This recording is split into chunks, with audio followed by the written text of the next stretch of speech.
승리의 노래. 이사야 26장 1절에서 15절 말씀입니다. 그날에 유다 땅에서 이 노래를 부르리라. 우리에게 견고한 성읍이 있으며 여호와께서 구원을 성벽과 외벽으로 삼으시리로다. 너희는 문들을 열고 신의를 지키는 의로운 나라가 들어오게 할지어다. 주께서 심지가 견고한 자를 평강하고 평강하도록 지키시리니 이는 그가 주를 신뢰함이니이다. 너희는 여호와를 영원히 신뢰하라. 주 여호와는 영원한 반석이시미로다. 높은 데에 거주하는 자를 낮추시며 솟은 성을 헐어 땅에 엎으시되 진토에 미치게 하셨도다. 발이 그것을 밟으리니 곧 빈궁한 자의 발과 곰핍한 자의 걸음이리로다. 의인의 길은 정직함이요 정직하신 주께서 의인의 첩경을 평탄하게 하시도다.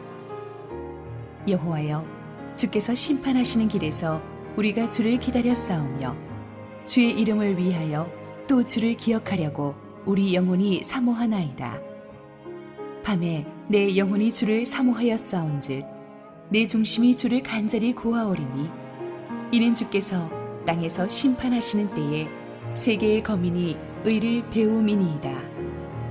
악인은 은총을 입을지라도 의를 배우지 아니하며 정직한 자의 땅에서 불의를 행하고 여호와의 위엄을 돌아보지 아니하는도다.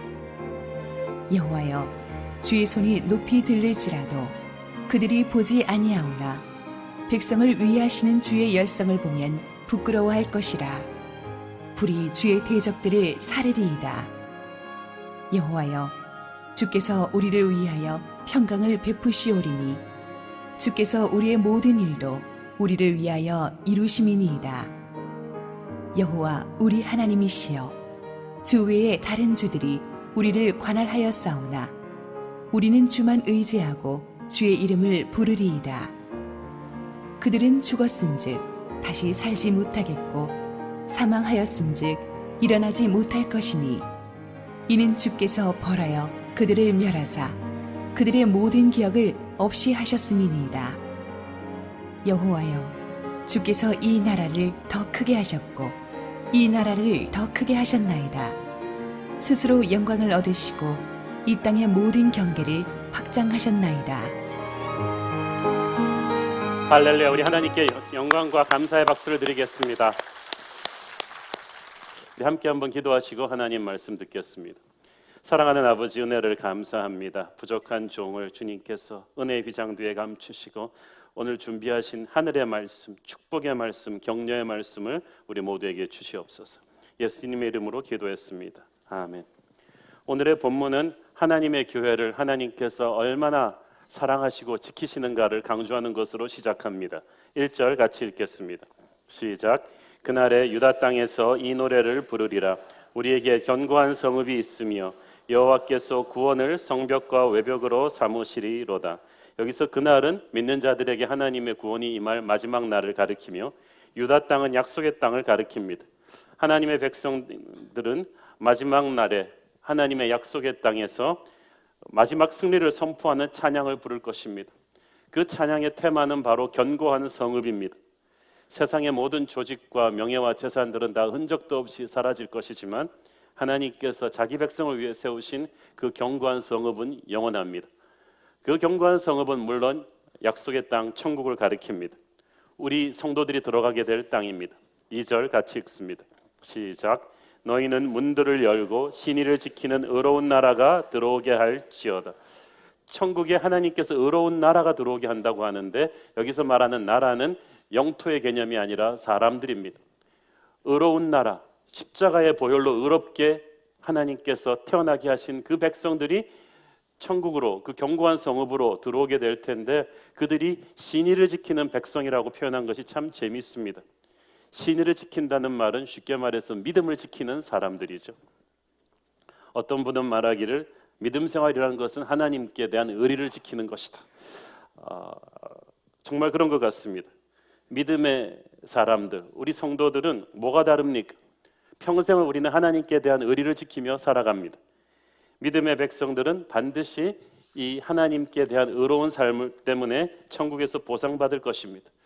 이 견고한 성읍은 이 땅에서는 바로 하나님의 교회라고 생각합니다.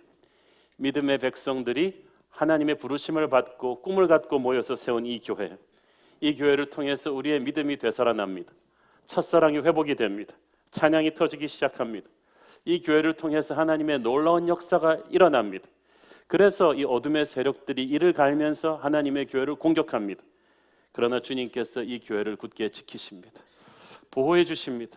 그 약속을 주님께서 지금 우리에게 주십니다. 그 약속을 가슴에 품고 우리는 세상을 살아갈 수가 있습니다.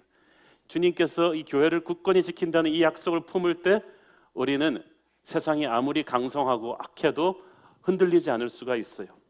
오늘의 본문에서 이 세상 악인들의 특징과 결말에 대해서 다뤄주고 있습니다.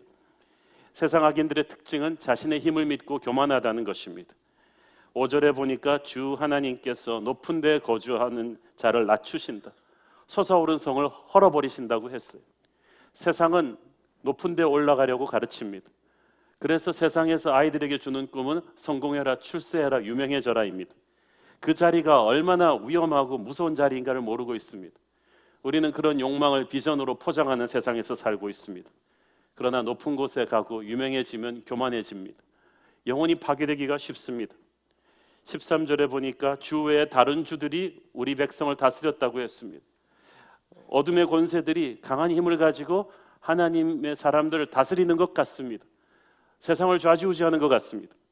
그들 편에 서지 않으면 세상에서 패배자가 되어버리는 것 같습니다만은 하나님께서는 그들에게 우리가 기죽지 말라고 하십니다. 악인들의 또 하나의 특징은 은혜를 은혜로 알지 못한다는 것입니다. 10절 읽겠습니다. 시작. 악인은 은총을 입을지라도 의를 배우지 아니하며 정직한 자의 땅에서 불의를 행하고 여호와의 위엄을 돌아보지 아니하는도다.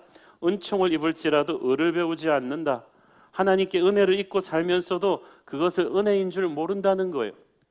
악인도 의인도 하나님의 은혜 속에 살아가는 경우가 많은데 악인들의 의인은 거기에 대해서 감사하는데 악인은 거기에 대해를 당연시 여긴다는 거죠. 자기가 잘나서 누리는 줄 압니다. 악인은 하나님의 은총의 단비를 먹고 살면서도 계속 악하게 삽니다. 이에 반해서 하나님의 백성들은 모든 삶 속에서 하나님의 손길을 봅니다. 하나님을 인정합니다. 감사할 게 없어서 감사를 안 하는 게 아니라 감사할 것을 보지 못하기 때문에 감사 안 하는 거예요. 영적인 눈이 없으니까 하나님이 자기의 삶에서 행하시고 있는 그 손길을 보지를 못해요. 그러니까 감사를 안 하는 거예요. 그러나 하나님의 사람은 다릅니다. 12절 읽겠습니다. 시작. 여호와여 주께서 우리를 위하여 평강을 베푸시오리니 주께서 우리의 모든 일도 우리를 위하여 이루심이니이다. 우리의 모든 일도 영어 성경에 보니까 all that we have accomplished, 우리가 이룬 모든 일도 실은 하나님께서 이루신 것입니다. 이걸 인정하는 거예요.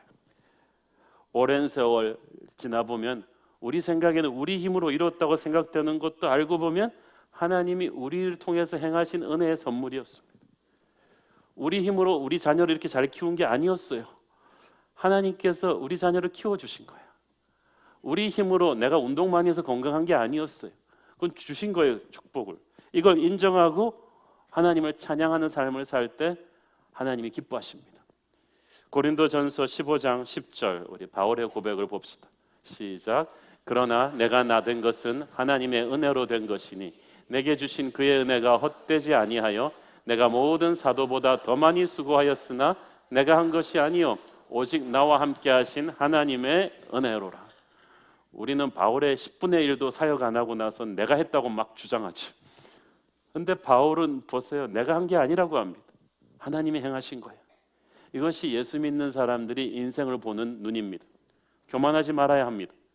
소위 자수성가했다는 분들은 자기 힘으로 다 했다고 생각해요. 하나님이 건강 안 주셨으면 자기 힘으로 다 할 수 있어요?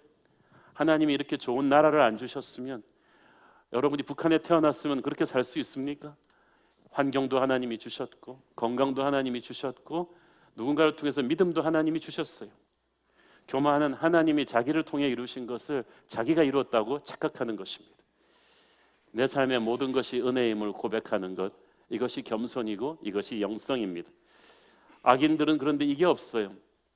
10절에 보니까 악인들은 정직한 자의 땅에서도 불의를 행한다고 그랬어요. 환경이 좋은데도 악한 일을 하고 사는 거예요. 어떻게 보면 정직한 자의 땅은 교회를 가리키기도 할 것입니다. 은혜가 충만한 이 교회 안에서도 세상에 칼날을 묻히고 들어와서 악을 행하는 사람들이 있어요. 교회에서 섬기면서도 세상적인 말을 하고 세상적인 행동을 하고 하나님께 영광을 돌리지 않는 일을 하는 사람들이 많습니다. 모두 다 회개해야 됩니다. 하나님의 교회가 완전하지가 않아요. 우리 안에도 끊임없는 회개가 필요합니다.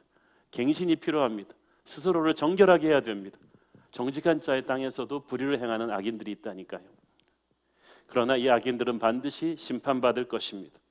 악인들은 영원하지 않습니다. 무적이 아닙니다.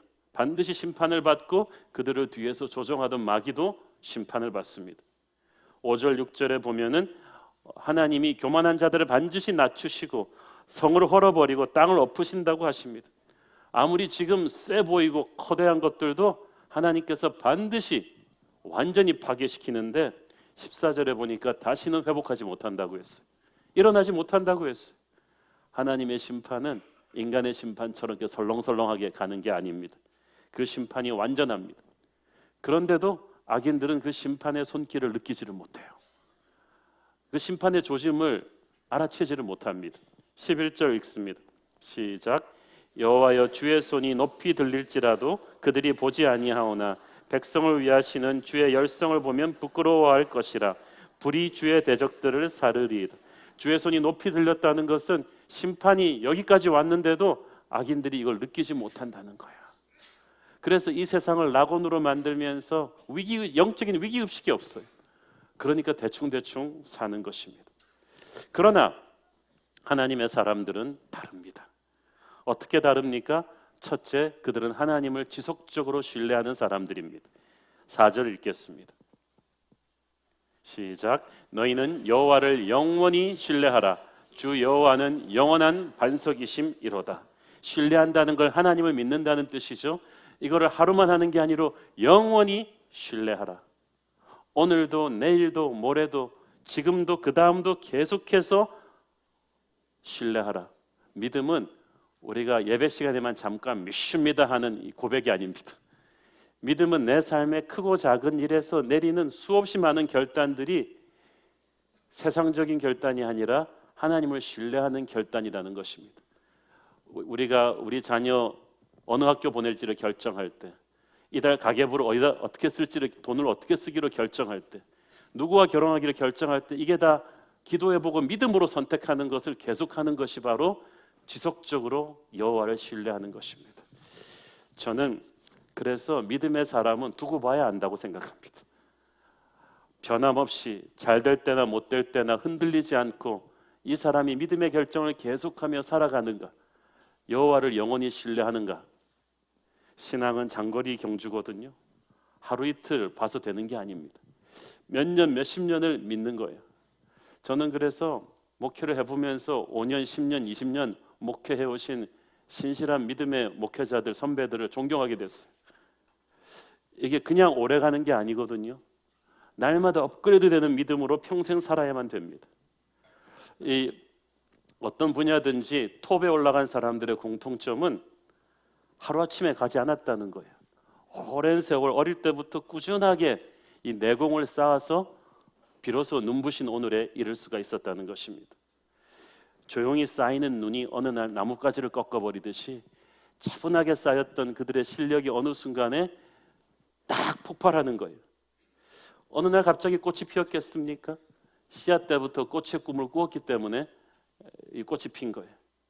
어느 날 갑자기는 없어요. 단지 그냥 우리 눈에 그렇게 보이는 것뿐이에요. 호날두나 메시 같은 선수가 어느 날 갑자기 공 차다 보니까 뻥 들어가서 이렇게 탕 스타가 된 게 아닙니다.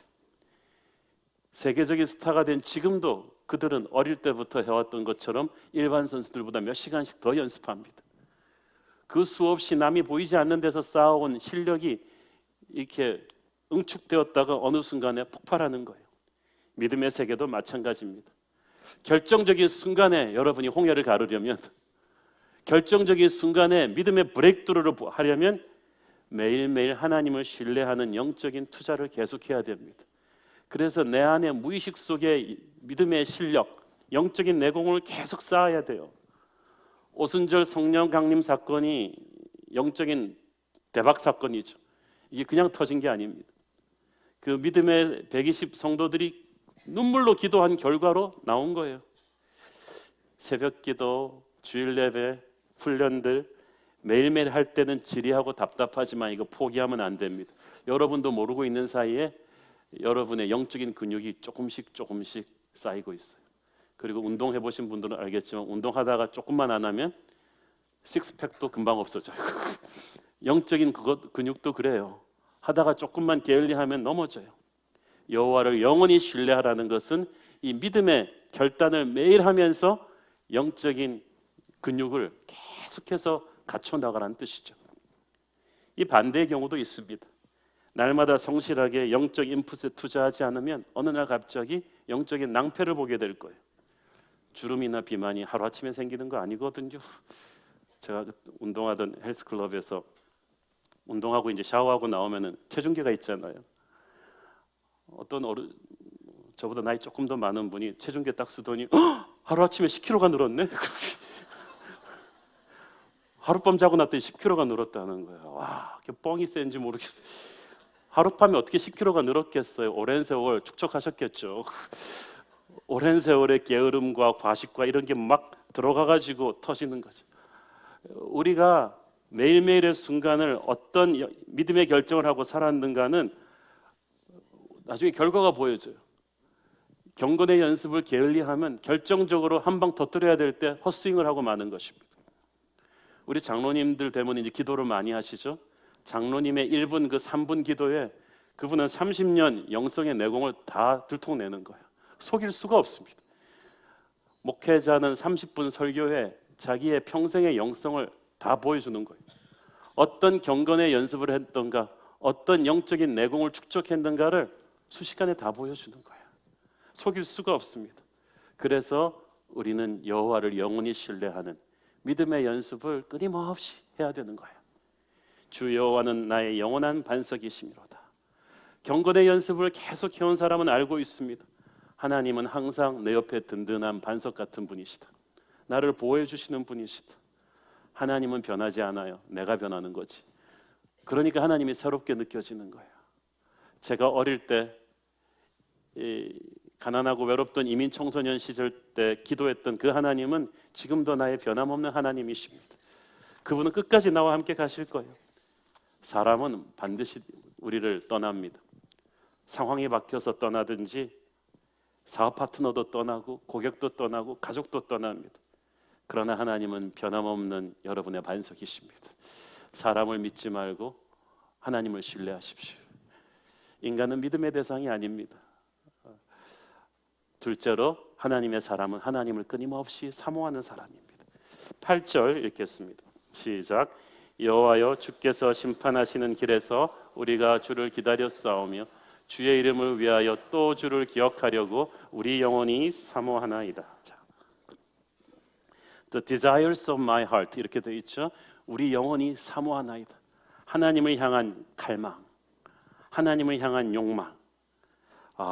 이 마음이야말로 신앙인에게 가장 소중한 마음이에요.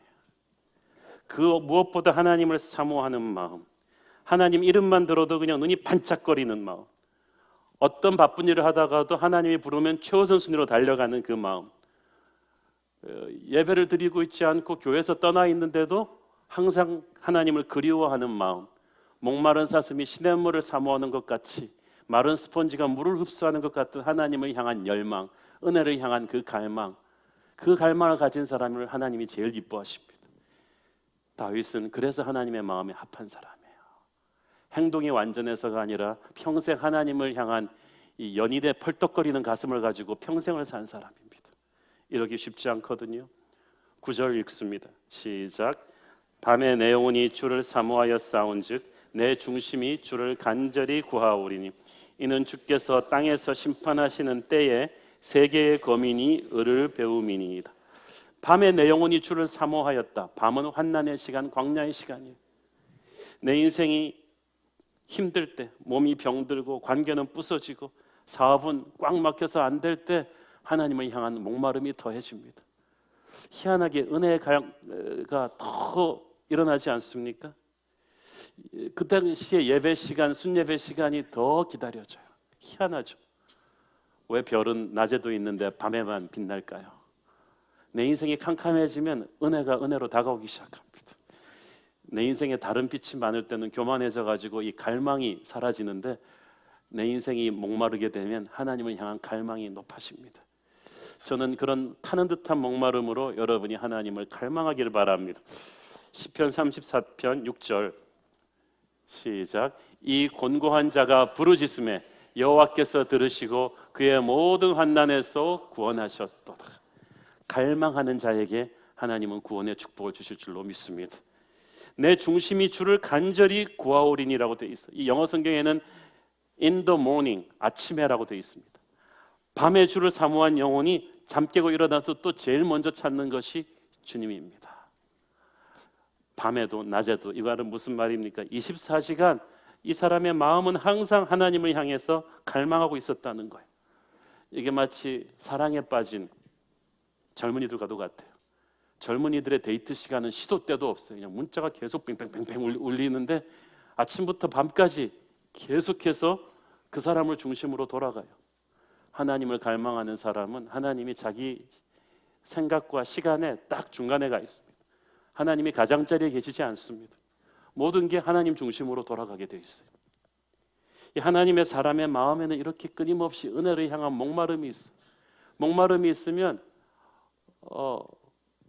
달려가게 돼 있어요. 제가 20대 전도사 시절에 또 30대 목회자 할 때도 미국과 한국에 좋은 목회자 설교가 있으면 테이프가 너덜너덜해지도록 들었어요. 그 당시는 카세트 테이프였거든요. 그리고 그 좋은 분들이 컨퍼런스로 오신다 그러면은 뭐 빚을 내서라도 그냥 돈을 빌려서라도 가서 앉아 있는 거예요. 제 자리는 항상 이 자리였어요. 다 모든 강사가 제 얼굴은 기억합니다.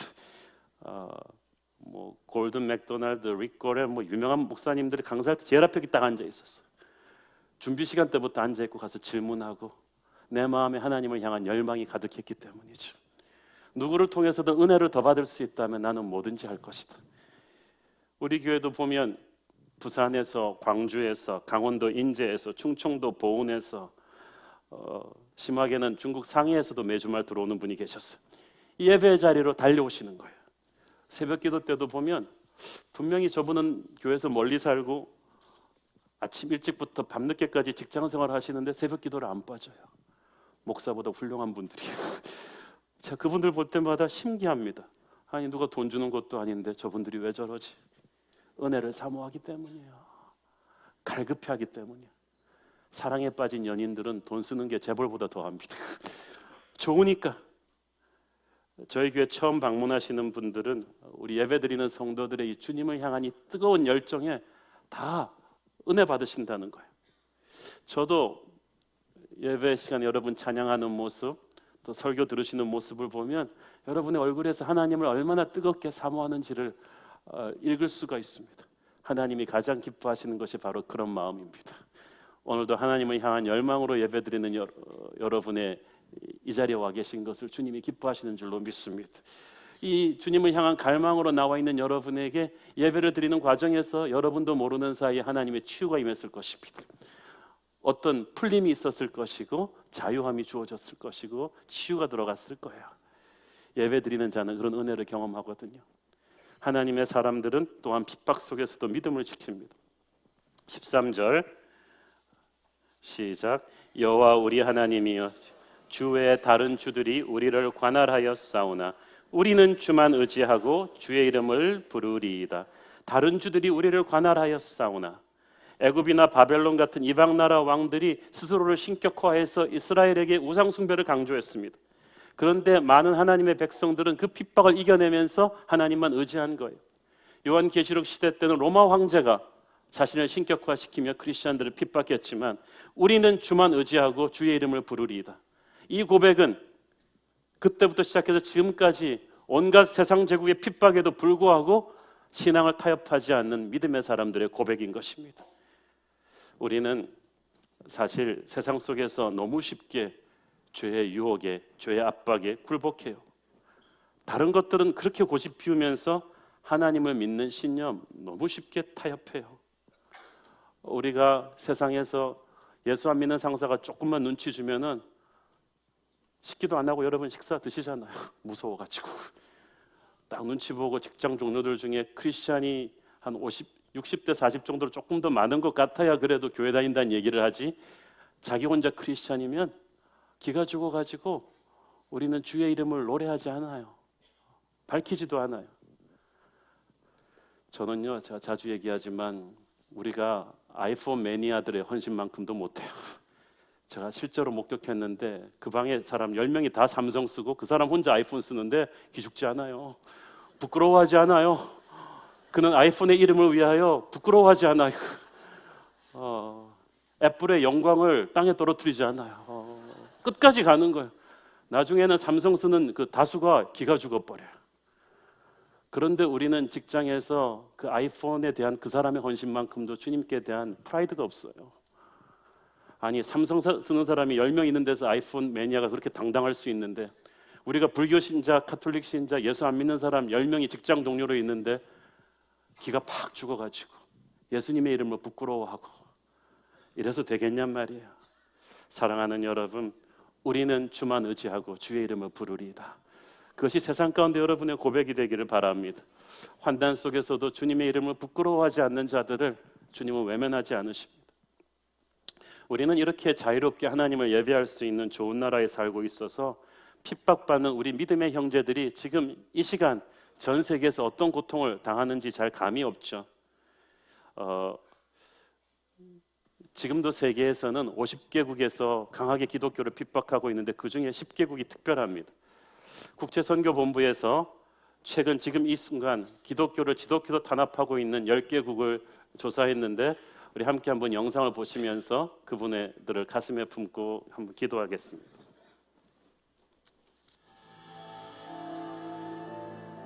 Each year, Open Doors assembles the World Watch List to focus the world's attention on places where religious freedom is limited, where persecution occurs. The list includes the 50 most oppressive places in the world for Christians to live. The purpose is to enable followers of Jesus around the world to unite in prayer, advocacy, assistance, and encouragement for suffering believers. Let me tell you about the top 10 countries on the World Watch List for 2010. Number 10, Uzbekistan. Here it is illegal to tell people about Jesus or import religious material. Media campaigns against Christians are widespread, and many are forced to leave their homes due to threats by their communities. Number 9, Laos. Christians here are under strict government surveillance. Communities apply severe pressure to anyone who abandons the worship of evil spirits. Number 8, Mauritania. Converting to Christianity is a forbidden event. The government is increasing the pressure on Christians through threats of imprisonment or death. They're seeking to eliminate the gospel's presence and impact. Number 7, Yemen. Islam is the state religion. No one is allowed to convert from this religion. Disobeying this law brings severe opposition and possible death from authorities and extremists. Number 6, Afghanistan. Christians must remain hidden here. If they are discovered, they face the loss of their family, home, and job. They are beaten, imprisoned, and often killed. Number 5, Maldives.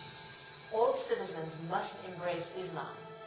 If anyone converts to another religion, they face the loss of citizenship. The government believes this severe law promotes national unity and retains their control on these islands. This is the least evangelized country in the world. Number 4, Somalia. Islam is the state religion here as well. There is no religious freedom. Christians have been kidnapped, raped, and killed in 2009. Converts who are allowed to live become family outcasts and practice their faith in secret under extremely dangerous conditions. Number 3, Saudi Arabia. non-Muslim puppet worship is forbidden. Disobedience brings arrest, flogging, and deportation. Christians risk death threats and honor killings. Number 2, Iran. According to a new law, converts to Christianity face a mandatory death sentence. House churches are monitored by secret police, and members are often arrested, questioned, and detained. Number 1, North Korea. Everyone is required to worship the leaders, Kim Jong-il and his father. The regime believes their power will collapse if they fail to stop the spread of Christianity. When Christians are discovered, they are sent to deadly labor camps or secretly executed. 우리 북한이 가장 무섭게 핍박받는 나라라는 것은, 그리고 세계에서 가장 큰 개신교 국가인 미국과 한국 바로 옆에 저 나라가 있다는 건 우리에게 얼마나 큰 영적인 부담을 줍니까? 몰디브로 신혼여행 가시는 분들 갈 때마다 그 나라를 위해서 기도하십시오. 세계에서 5번째로 핍박이 심한 곳입니다. 우리는 지금 이 순간에도 핍박받고 있는 이 전 세계의 믿음의 형제들을 항상 가슴에 품고 가야 됩니다. 세상에 대해서 여러분 화려한 핑크빛 꿈을 꾸지 마십시오. 어둠의 영들도 전 세계적으로 연결되어 있습니다. 몰디브에서, 이란에서, 사우디에서, 북한에서 기독교를 핍박하는 그 세력들은 대한민국에서 암약하고 있는 어둠의 세력과도 다 연계되어 있습니다. 그러므로 세상에 대해서 핑크빛 꿈을 꾸지 마시고 강하고 담대하게 살아가야 합니다. 믿음의 사람들을 기도로 지원해야만 합니다. 우리 특히 선교팀, 중보기도팀은 이 10개 나라를 항상 가슴에 품고 기도했으면 좋겠습니다. 그러나 하나님은 하나님의 백성들에게 승리의 노래를 주십니다. 첫 번째는 평강의 노래입니다. 3절 같이 읽겠습니다. 시작. 주께서 심지가 견고한 자를 평강하고 평강하도록 지키시리니 이는 그가 주를 신뢰함이니이다. 자, 심지가 견고한 자를 평강하고 평강하도록, 영어성에 보니까 in perfect peace, 완전한 평안함. 이 완전한 평안함과 완전한 담대함은 다 연결이 되어 있어요. 여러분, 세상에서 많은 것을 가지고 있으면서도, 큰 위기나 문제가 없으면서도 세상 사람들의 마음에는 평안이 없어요. 많은 사람들이 스릴을 원한다고 합니다. 그래서 익스트림 스포츠를 해봅니다. 그러나 그것은 자기의 마음에 평안이 없기 때문에, 불안하기 때문에 어떤 브레이크드루를 해보자는 것뿐이에요. 우리에게 필요한 건 스릴이 아니라 마음의 평안함입니다. 평안함이 있는 사람에게는 우울증이 없어요. 불면증, 분노, 자기 집착, 그런 것들이, 열등감, 이런 모든 것들이, 이 모든 정신적인 병들이 영적인 평안이 없기 때문에 다 생기는 거예요.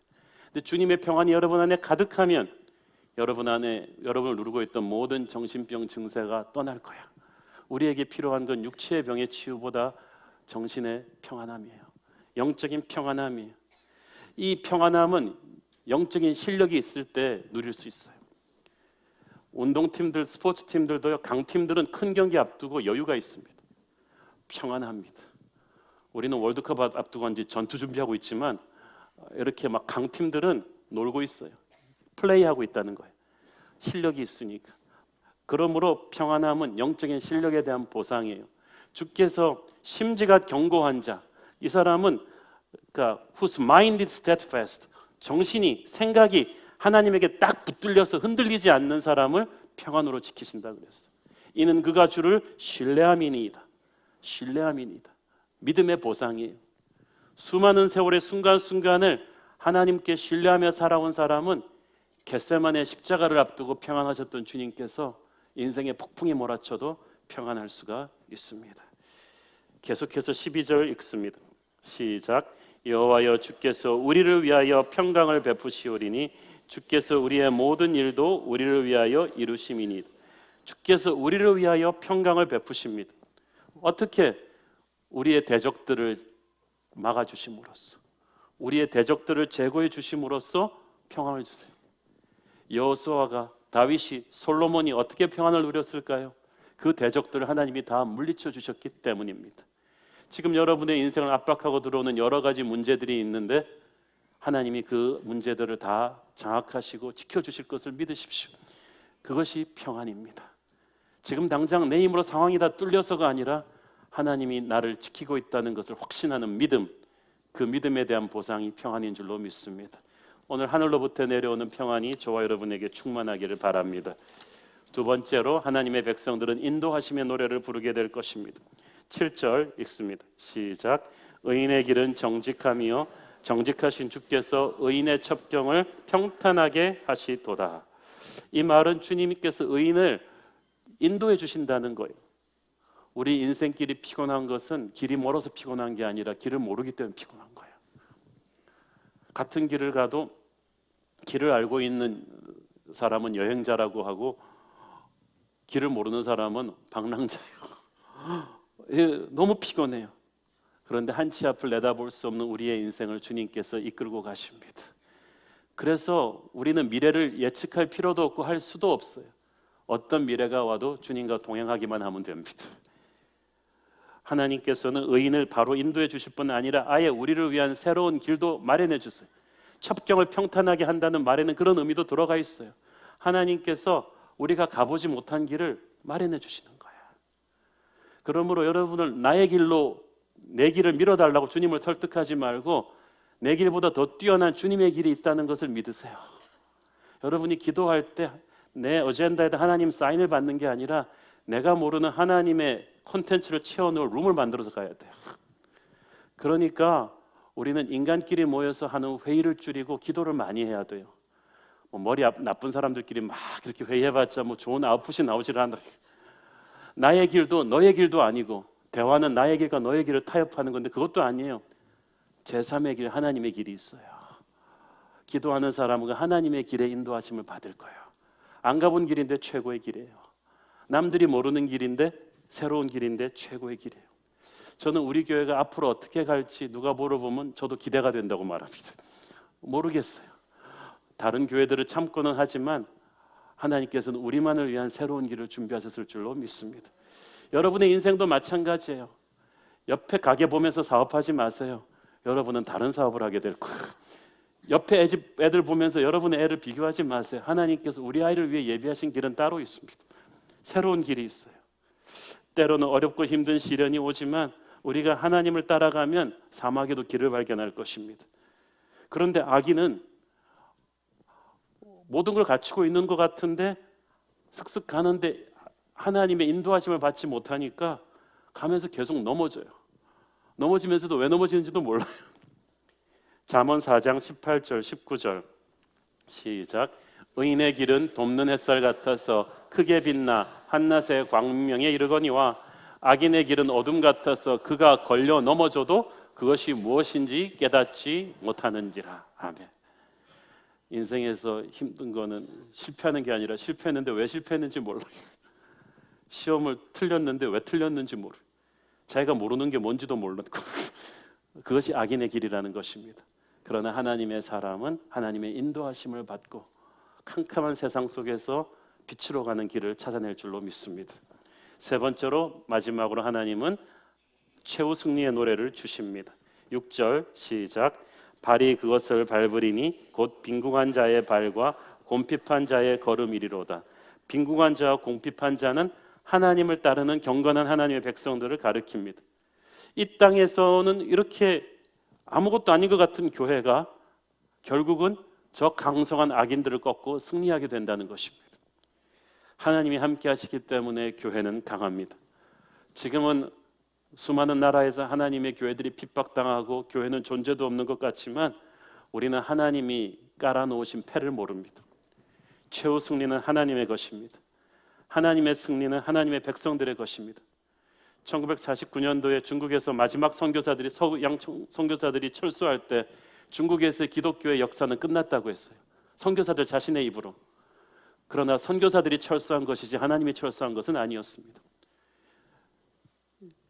지금 뚜껑을 열어볼 때 중국에는 1억 명이 넘는 그보다 훨씬 더한 하나님의 교회가 크리스천들이 우죽순처럼 자라고 있습니다.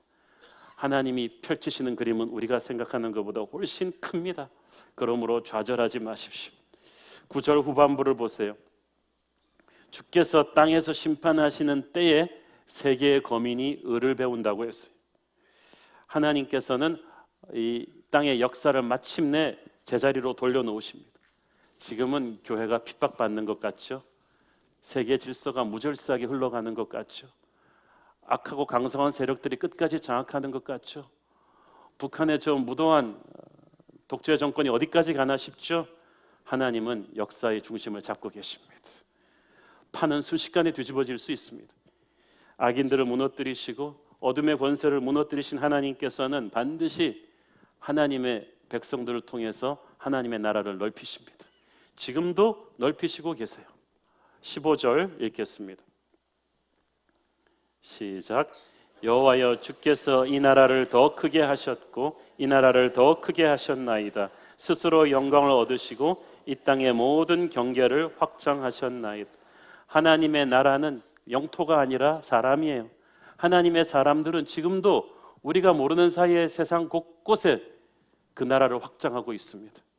하나님께서 여러분을 한국의 정치, 경제, 교육, 비즈니스, 연애, 체육 곳곳에 지금도 보내주고 계십니다. 여러분이 들어가서 하나님의 나라가 지금 확장되고 있어요. 그리고 우리가 알지 못하는 수많은 믿음의 형제들이 저 핍박받는 50개국 나라 곳곳 안에도 지금 들어가 있습니다. 이란에도 100만이 넘는 저 탄압 속에서도 지하교회 교인들이 있다고 합니다. 우리는 하나님의 놀라운 역사를 알 수가 없습니다. 사랑하는 여러분, 하나님은 반드시 승리하실 것입니다. 그리고 그 승리는 바로 우리의 승리가 될 것입니다. 지금 세상이 어두워 보인다 할지라도 좌절하지 마십시오. 세상에 50개국에 있는 탄압받는 저 믿음의 형제들을 향한 중보의 기도의 끈을 놓치지 마십시오. 마지막 승리는 우리의 것입니다. 기도하겠습니다. 사랑하는 아버지, 은혜를 감사합니다. 하나님의 교회를 사나운 세상으로부터 지키시는 주님을 찬양합니다. 주님의 은혜 가운데 당당하게 세상을 살게 하옵소서. 예수님의 이름으로 기도했습니다. 아멘.